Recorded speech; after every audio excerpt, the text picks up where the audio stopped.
There are 4 feminine signals that trigger real feelings in a man. Deep feelings, the kind that make him think about you when he has absolutely no reason to, the kind that make him lean in instead of pull back, the kind that make him want more without being able to explain why.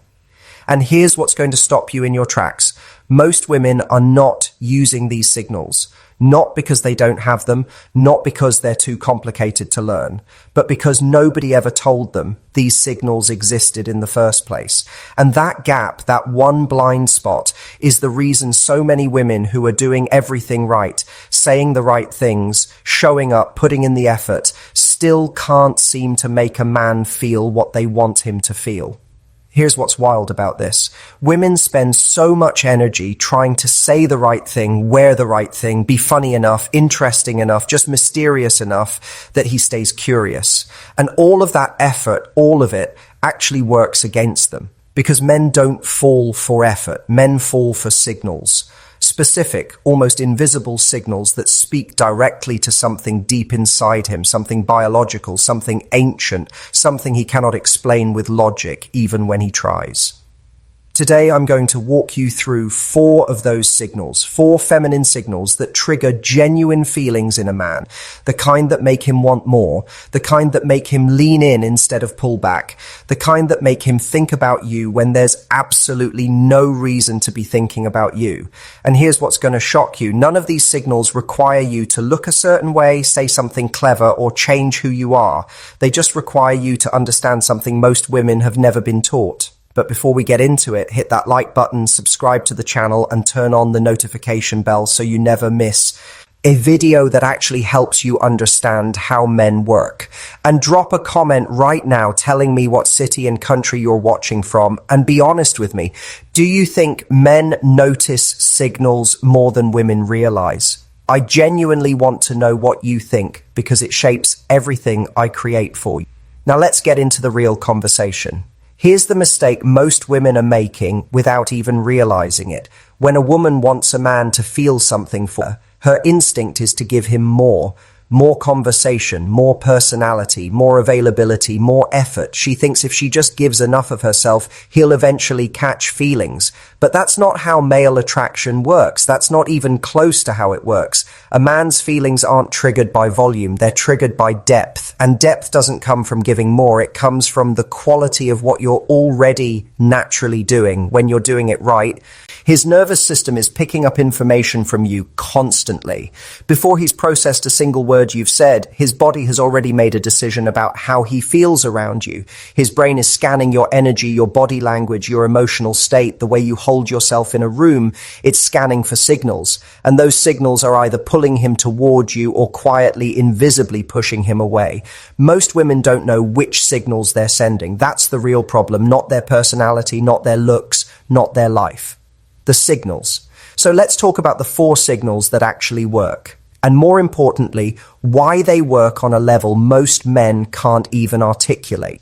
The first signal is what I call grounded stillness. And this one surprises most women because it's the opposite of what they think attraction requires. Most people walk into a room already performing. They're scanning to see who noticed them. They're adjusting their posture. They're preparing what they're going to say next. They're mentally checking if they look okay.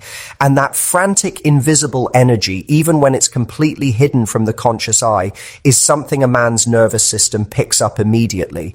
It registers as noise, and noise is the opposite of attractive. Grounded stillness is the opposite of that. It's the signal you send when you walk into a space and you're not performing for it. You're not rushing to make an impression. You're not trying to be noticed. You're just there. Fully there. Comfortable in your own presence without needing the room to confirm that you belong in it. And here's the thing. Most women have been told that confidence means being bold, being loud, taking up space in a visible way, but grounded stillness is actually a much more powerful form of confidence. It's quiet confidence, the kind that doesn't announce itself, the kind that makes a man look at you from across the room and think, there's something about her, and he genuinely cannot put his finger on what. What this signal communicates to him on a subconscious level is that you are a woman who is at home in herself, that you don't need external noise to feel okay, that you are complete before he even arrives in the picture. And that is one of the most magnetic things a woman can signal to a man. Because most men have been surrounded their entire lives by people who need something from them. Validation, attention, energy, reaction. And when they encounter a woman who clearly doesn't need any of that from them, who is just settled in herself, something in him shifts. He becomes curious. He wants to get closer to whatever that energy is because it feels rare and it feels safe and it feels like something he can't quite name but definitely doesn't want to walk away from. The way you practice this is not by trying to act calm. It's by actually slowing down. Before you walk into any space he's in, take a breath. Land in your body. Stop rehearsing what you're going to say. Stop scanning the room for how you're landing. Just arrive. Let yourself be exactly where you are without needing anything to be different. That's the whole signal. And its impact on him will be completely disproportionate to how simple it sounds, because simple is rare, and rare is what stops a man in his tracks. The second signal is emotional independence, and I want to be upfront with you. This one is going to be uncomfortable for some women to hear because it challenges something most women believe is just normal behavior in a relationship. Emotional independence is not about being cold. It's not about being unaffected or pretending you don't care. It's about something much more specific than either of those things. It's about not making him responsible for your emotional state. And most women, without realizing it, send the opposite signal constantly. They get anxious if he doesn't text back fast enough. They feel insecure if the conversation gets quiet. They need constant reassurance that he's still interested, still engaged, still showing up in the way they need. And that need, even when it's completely valid as a human feeling, when it leaks into the dynamic between you, it sends a signal to his nervous system that you need managing. And the moment a man feels like he needs to manage your emotions, the attraction changes. It becomes something different, caretaking, not romantic pursuit. Emotional independence signals to him that you are whole, that you have your own interior life, that you're not waiting for him to fill a space inside you that only you can fill. And when he senses that, something fascinating happens in him. He starts trying to earn your attention. Not because you're playing hard to get, not because you're being cold or deliberately withholding, but because you genuinely don't need him to show up for you to be okay. And that makes him want to show up. It makes him want to be the one you choose, not the one you need. And that distinction, being chosen versus being needed, that is everything to a man who is emotionally mature. Here's what emotional independence actually looks like in real life. You have a life you genuinely enjoy independent of him. You don't cancel your plans every single time he becomes available. When he goes quiet, you don't spiral into anxiety trying to figure out what it means. You trust yourself to handle whatever comes next. You're not checking his social media every hour, trying to decode his emotional state from his activity. You're living your own life. You're present in your own world. And that presence, that genuine fullness, is something he can feel even when he's not physically with you. It follows you. It's part of the signal you carry everywhere you go. Now, I want to be clear about something here because this is where the advice sometimes gets misread.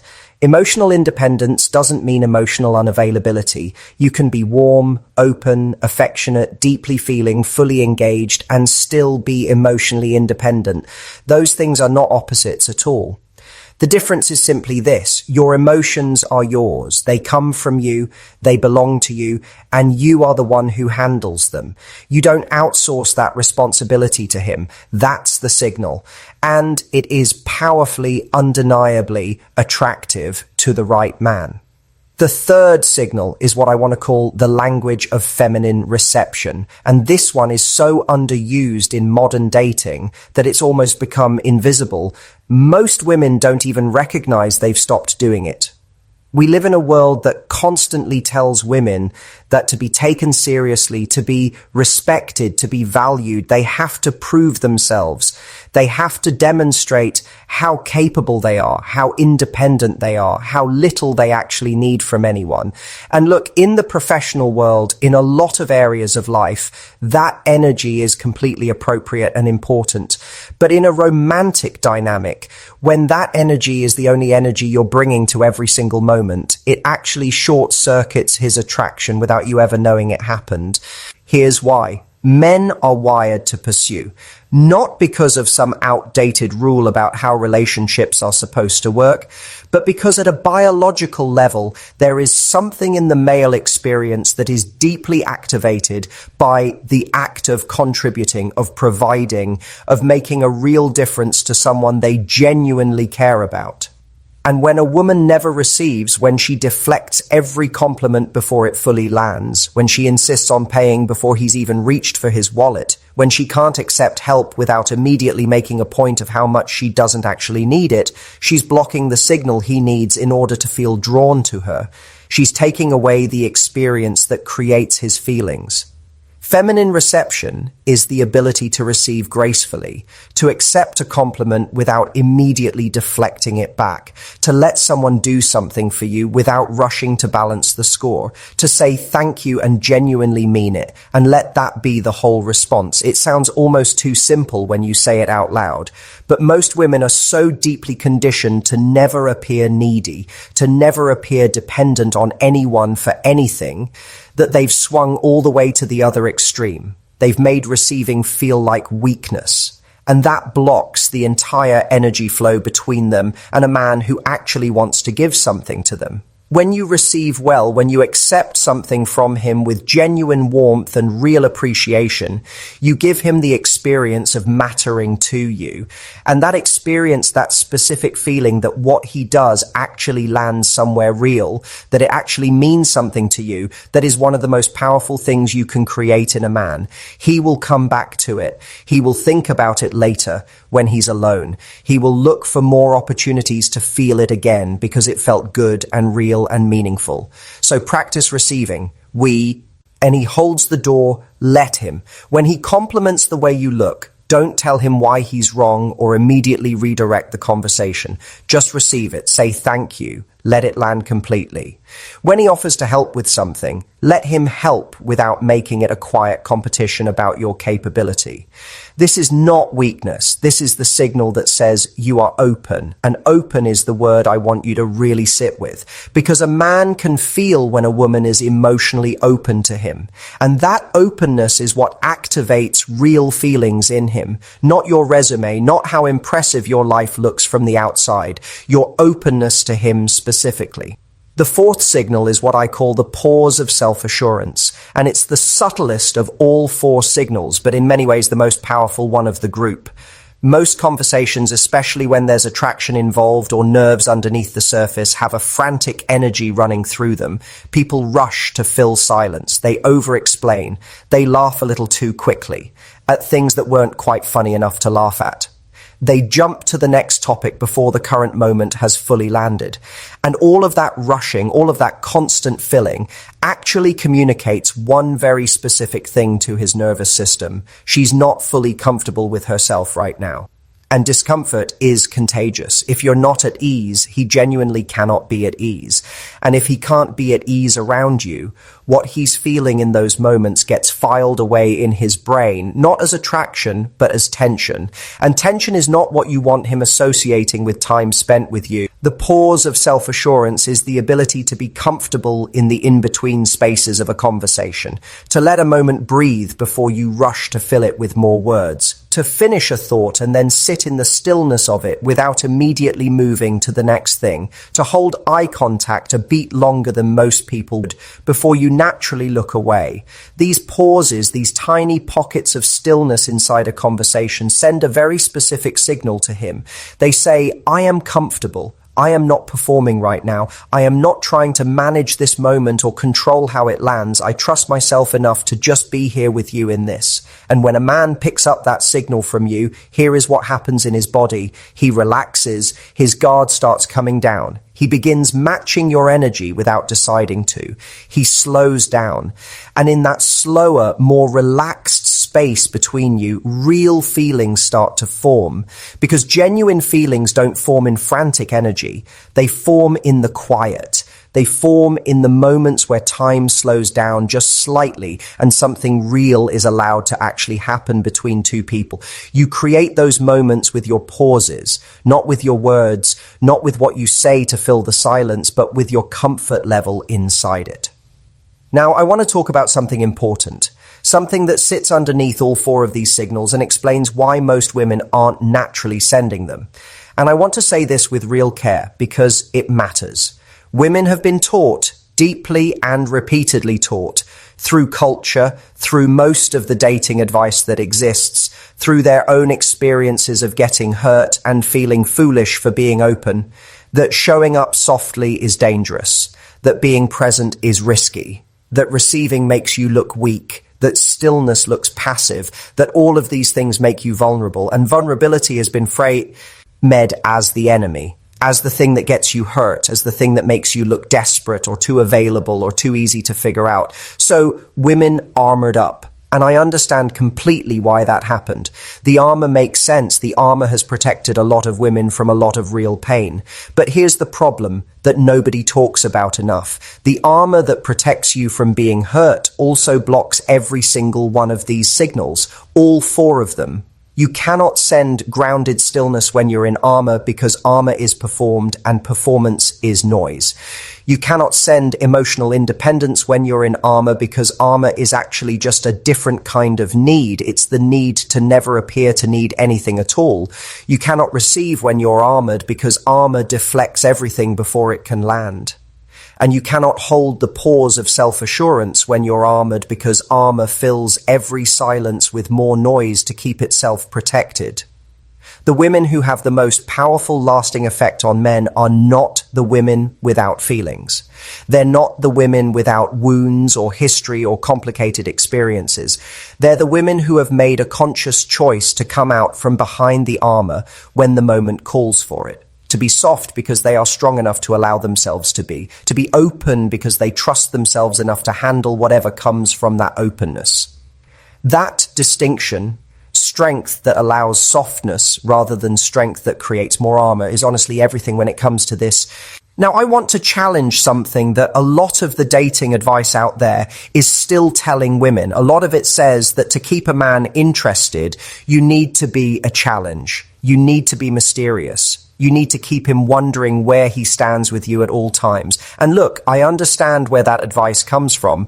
There's a version of it that contains a real truth. You shouldn't be so immediately and completely available that there's no space for him to actually pursue anything meaningful. Healthy boundaries absolutely matter. Your time is genuinely valuable and should be treated that way by both of you. But here's what that advice completely misses every single time. Challenge without warmth is just distance, and distance doesn't create deep feelings in a man. It creates frustration, or it creates a chase that ends the moment he catches you because there was never anything genuinely warm underneath the strategy. Real attraction, the kind that builds into something lasting and meaningful, comes from warmth combined with self-assurance, not performance plus strategy. The four signals I've described today are not about making him chase a game. They're about giving him something real to move toward. Grounded stillness gives him peace. Emotional independence gives him respect. Feminine reception gives him the experience of actually mattering to someone. The pause of self-assurance gives him the space to feel something real. And when those four things are present together, he's not chasing a strategy. He's being pulled by something genuine. And that pull is what every lasting relationship is built on. I also want to speak directly to the fear I know is sitting somewhere in the back of your mind right now. The fear that says, if I do this, if I actually show up openly and drop the performance and just be present and real, what if he still doesn't feel anything? What if I'm this grounded and this open and this available to real connection and he walks away anyway? And I want to be completely honest with you about this because you deserve honesty more than you deserve false comfort. That is always a possibility. Not every man you feel something for is going to be the right man. Not every connection that feels like it has potential is going to grow into something real. That's just life, and no advice in the world changes that reality. But here's what I know with complete certainty. If you're always performing, if you're always behind the armor, if you're always running a strategy, even if he stays, he's staying for the performance. He doesn't actually know you. And eventually that becomes its own particular kind of lonely. At least when you show up sending these real signals, when you show up grounded and open and present and genuinely yourself. If he moves toward you, he's moving toward the real. And if he walks away, he's walked away from something you were never going to be able to sustain indefinitely anyway. And that saves you months. It saves you years sometimes. It saves you enormous amounts of emotional energy that belongs in a connection that's actually going somewhere. And here's what I've seen happen consistently. The men who are emotionally ready, the men who are mature enough to genuinely want something real and lasting, those men recognize these signals immediately. They feel them without being able to name them. They just know that something is different about this woman. Something here is worth paying real attention to. Something here is rare. And the men who aren't ready, the ones who are emotionally unavailable, the ones who are only interested in the chase itself and not in what's at the end of it, they tend to fade when these signals are present because there's no game for them to play. And that fading is not rejection. That is the filter doing exactly what it's supposed to do for you. I also want to say something about what starts to change across your whole life when you begin naturally embodying these 4 signals. Not just using them in romantic situations, but allowing them to become genuinely part of who you are everywhere. Because this is so much bigger than dating. This is bigger than any single man. When you develop real grounded stillness, people treat you differently in every context. They respect you more readily. They actually listen when you speak.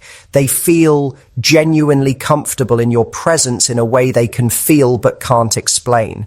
When you develop emotional independence, your relationship with yourself transforms completely.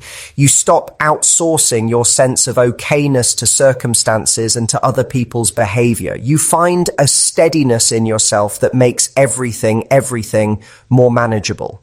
When you learn to receive gracefully, your relationships at every level get deeper and more meaningful because people feel the real impact of what they give you, and that makes them want to give more.